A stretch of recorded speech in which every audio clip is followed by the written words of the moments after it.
Hi everyone, I want to utilize in this video Bonsai and Deep Lab Cut to show you some of the cool things that are possible outside of Bonsai after you are done analyzing your videos. So let's open up Bonsai. By the way, if you're not familiar with this workflow, please go ahead and watch some of my older videos about Bonsai and how to utilize Deep Lab Cut with it. Here I'm just going to demonstrate this workflow, and I am assuming that you are already familiar with Bonsai. So you can go ahead and go to my GitHub page and download the workflow from there. This is the open field workflow, and feel free to modify it to match your own experimental needs. And then also I have on there this Python script, which you can also download and utilize for further analysis. So here I'm just going to enable a few nodes and change the file paths to save my CSV file in the correct folder.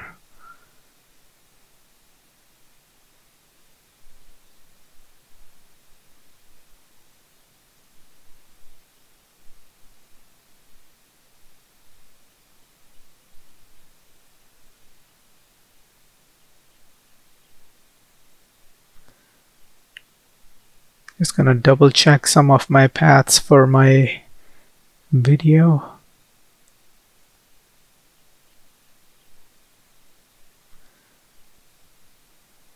And I'm using a 60-minute clip here for the sake of this demonstration. And after I have started this analysis, I'm going to bring on the ROIs so we can monitor the entry exits in real time. I'm going to speed this up a little bit.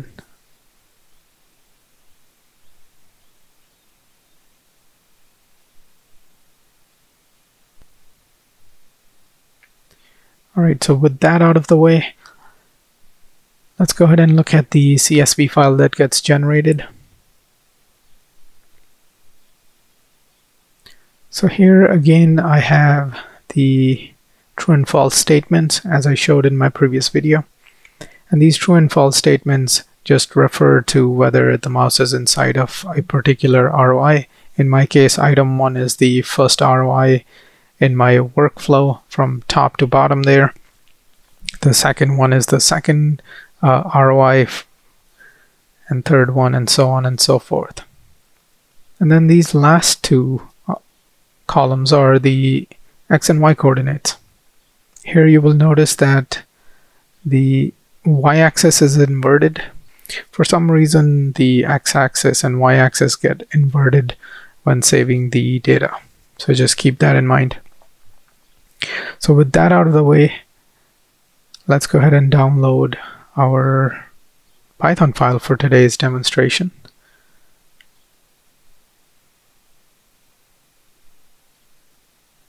So a couple of things to note about this. I would encourage you to create a new environment in Anaconda so you can run the Python script from there. Although it's not necessary, but I highly encourage it because it gets everything working smoothly. So here I'm just creating a new environment called DLC-Bonsai, and I'm going to install Python 3.9 in there. You don't have to have the 3.9 version. It's just one of the latest ones that I like to use.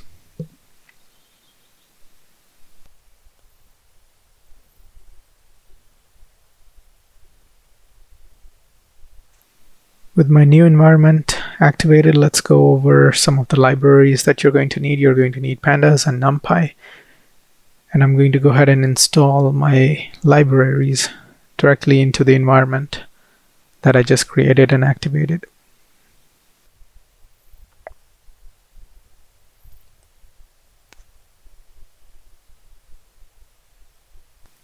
Now let's change the directory so that we are in the correct folder to utilize our Python script.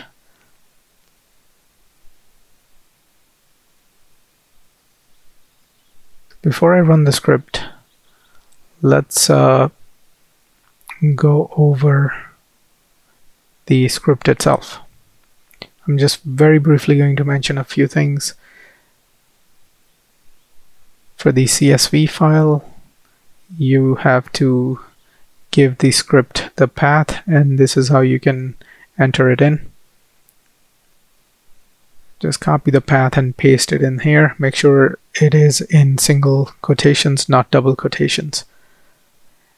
And then at the bottom there, you also need to make sure that you provide the path to save the results. I'm going to utilize the same folder for creating the output CSV file.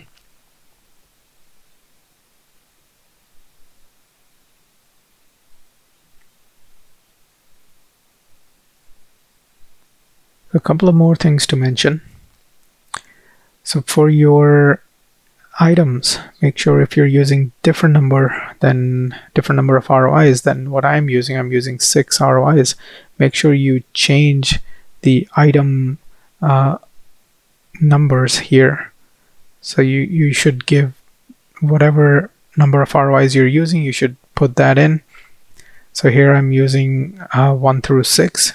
So the way that this works is 1 is inclusive and 7 is exclusive. So if you were using maybe, let's say, 10 ROIs, you would put here 1 comma 11, because your 11th ROI would be exclusive and it would only go from item number 1 to item number 10. So just a very quick note on the script itself. Some of the other things you should pay attention to are down here where I'm calculating immobility. The parameter less than 2 means it's less than 2 pixels. I will comment at some point. I will write a comment in the script itself. So the 10 here represents the number of frames. So for example, if a mouse moves less than 2 pixels in less than 10 frames, it's not going to be marked as a immobility. So change these parameters to match your experiments. And then lastly, there is an angle threshold. So here I've just set this to 0 because that's all I need. But if you have a specific angle that you want the mouse to move and then count the angle change, then set that to whatever you need. Everything else is pretty much self-explanatory.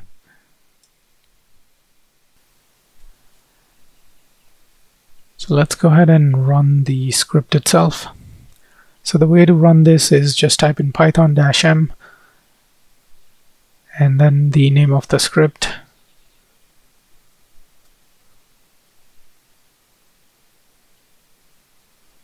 Here I'm getting this message. Ignore the message. It's just asking me to run the Python code without the .py extension.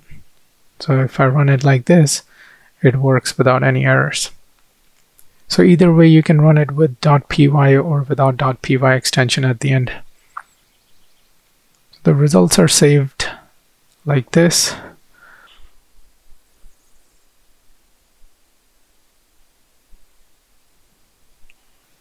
So entries and exits are fairly self-explanatory. And the item number on the left means just the ROI number. And you can graph these however you like. It's just a demonstration. I'm making this graph. Right, so a couple of other things that are here. Average speed is here. This is average speed within the ROI itself. The average angle is also calculated based on the per ROI base. You can graph these out however you like.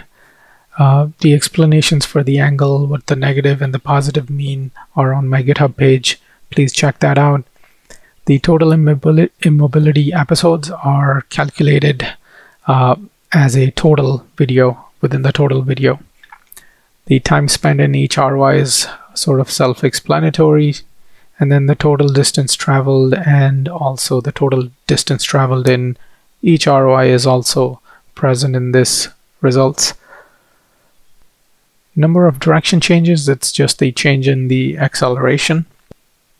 So as I mentioned again, the definitions for each of the things that are calculated are on my GitHub page. You can always visit it. and utilize it for your information.